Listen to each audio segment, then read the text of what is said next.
Alright there, Paleo, it's Jules here from FGS, also known as the Future Game Show. Yeah, got a bit bang bang Bart with that intro over there. And you know what, my friend, if there's something that you need to know about me, it is that I absolutely love fighting games. Street Fighter 3 is on my regular rotation at present. Tekken 3 was my jam as a kid, and I would spend every single penny I could to try and beat Soul Edge down the local leisure centre with my pals as a greasy teen. But here's a little secret, as a greasy adult, I f***ing suck at these games. I can maybe at best remember one or two combos with my favourite characters, but only after spending months and months getting my ass beaten up and down the street. Auto cancel? What the hell is that? Untech time? No thank you, please, mate. Mental stack? No thanks, I'm full. Yet I still love these games with an almost freakish devotion, and this leads me to today's topic, as when you look over the rosters of some of these clash and bash titles, there are some right oddities on display. From fighters with a bloodlust that would make Patrick Bateman say, oh god, you're hard, mate, to those that look so utterly foul that they should come with a nausea warning, this genre really does have some truly bizarre combatants. So let's pop on a rerun of Freakazoid, unfurl that Freaky Friday poster, and definitely put Missy Elliott on the soundtrack, because we need to get our collective freak on as we talk about the freakiest video game fighting characters.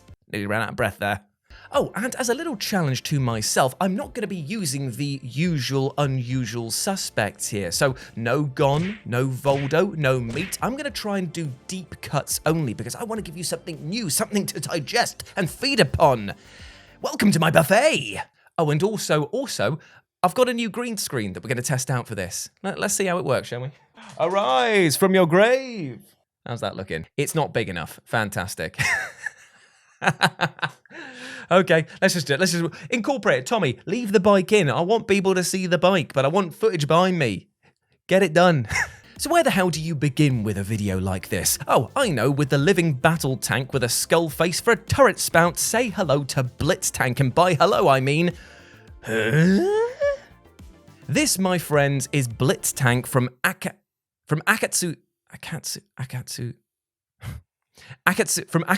How do you even fucking pronounce that? Akatsuki Blitzkamp, an arcade fighting game that began circulating in 2007 and has the remarkable distinction of being a World War II adjacent fighting title that somehow doesn't have everyone talking about Nazis, as here all attention is most definitely stolen by Blitztank for pretty obvious f***ing reasons. Looking like your brother mixed up his Lego skeleton heads with his plastic army men set, Blitztank is the one of these things is not like the other to this title, but what it is a relentless killing machine designed to batter the world into submission. So move over, Big Zam, there's a new player in town. Thankfully, according to the law, this project was scrapped before it even reached mass production, because trust me, one of these things is more than enough, thank you very much. Now I can probably hear you musing to yourself, how would a tank actually play in a fighting game? Well, weirdly, the answer to this is kind of how you'd expect. I mean, it's just huge, it just rams into people and then it just goes with its death laser.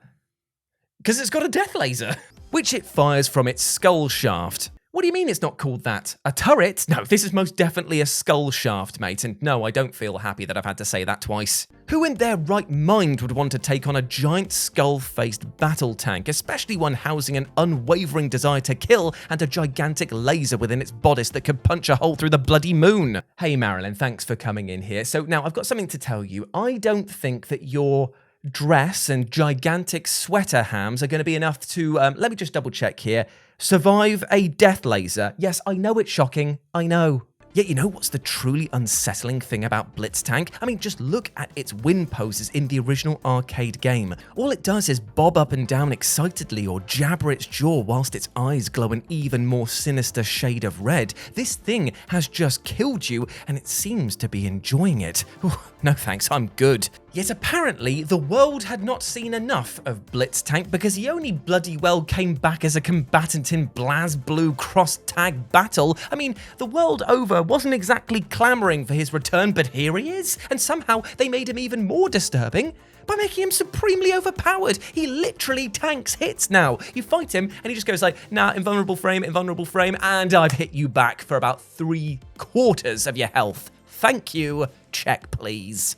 And speaking of nah, let's move over to Double from the almighty Skullgirls, who is both an example of exceptional aesthetic design, but also the stuff of waking nightmares. Seriously, if there's ever a fighting game character sure to get me sweaty in the inter-buttock area, it is Double, whose gimmick, as with several other fighting game characters, is that she can mimic other combatants' moves. Yes, unlike your Mokujins or Combots from Tekken or your Rogues from Marvel vs. Capcom, Double doesn't just pick one fighter's style and copy that, as instead she is the entire roster rolled into one, launching off signature moves and combos from one fighter before switching seamlessly into another. And this, as you can imagine, makes her one of the more unpredictable opponents to come up against, seeing as you're never quite sure which string is going to lead to which, and because each style rewards a different style of play, she can apply pressure, hit you at range, and blast you out of the air all in a blink of an eye. Yet the true horror comes in the form of Double's intro animation, as here this sweet-looking character turns from a nun into "I'll be having none of that,"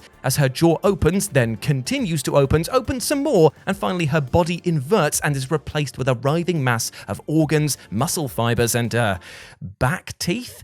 Gotta have those back teeth, right?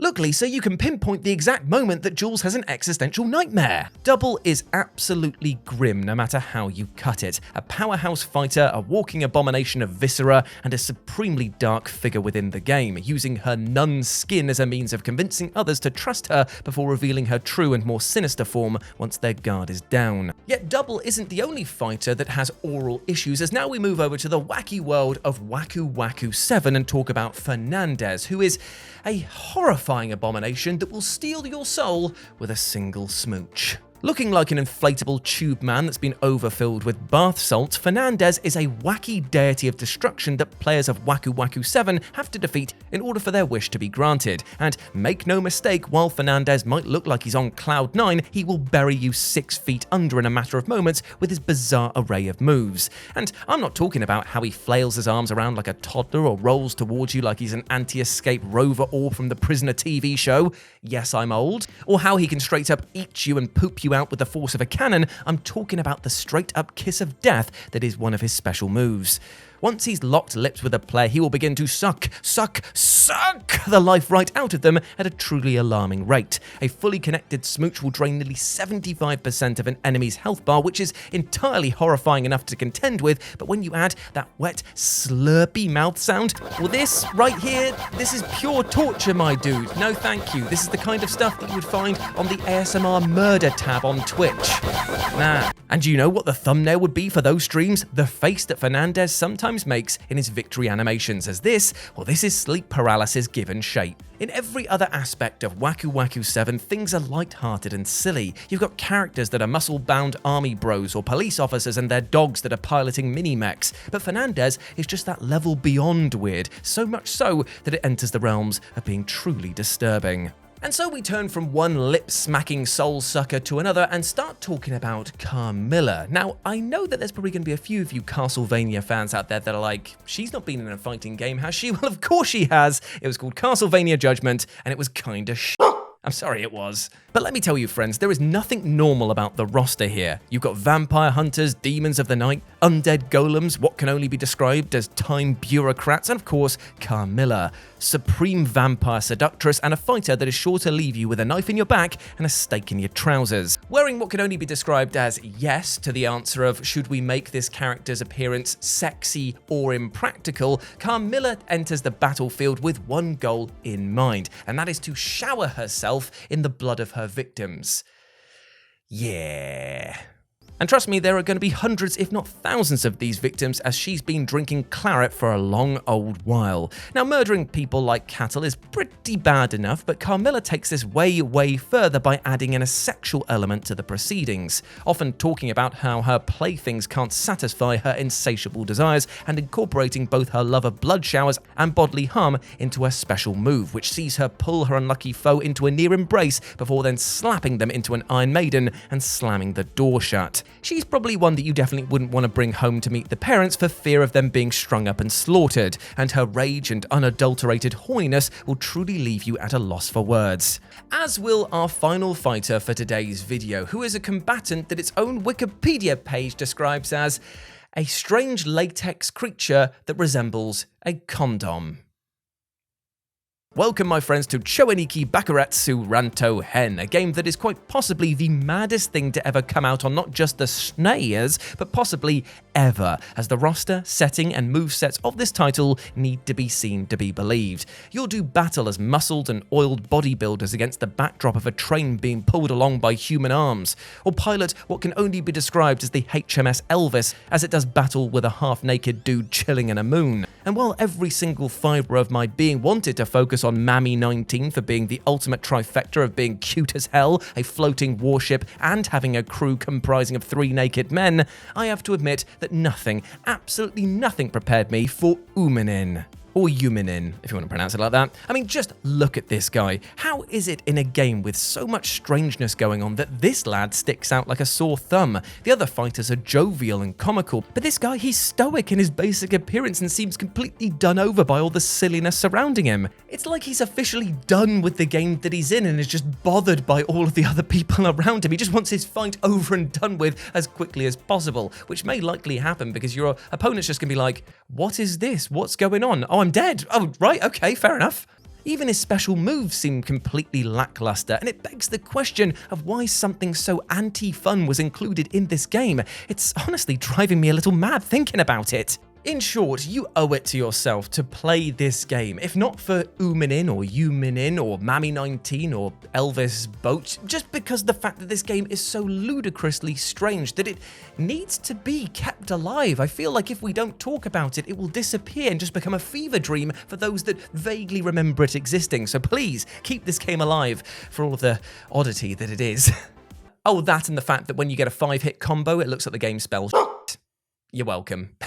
And there we go, my friends. Those were the freakiest video game fighters that I could find. I know that there's probably a fair few more out there, so why not put your suggestions with them and other topics in mind down in the comment section below. I will read all of them, and I love interacting with you guys in the community here over on FGS. And if you want to chat to me in the meantime between this weekly Friday slot that I have, then you can go over to Twitter and Instagram where it's at RetroJ, but the O is a 0, or you can swing by Live and Let's Dice, that's the logo on my hat, where I do all of my board game stuff and Warhammer content for those true nerds out there. But before I go, I just want to say one thing. Even though today we spoke about fighters that were a little extreme, a little over the top, a little crazy in some cases, you, my friend, you are a true fighter that deserves love and respect like every other person on this planet. So treat yourself well, because you bloody well deserve it. And don't let anything or anyone else tell you otherwise. You're a massive ledge, and I want you to go out there and super ultra hyper uppercut life right in the bollocks. You can do it.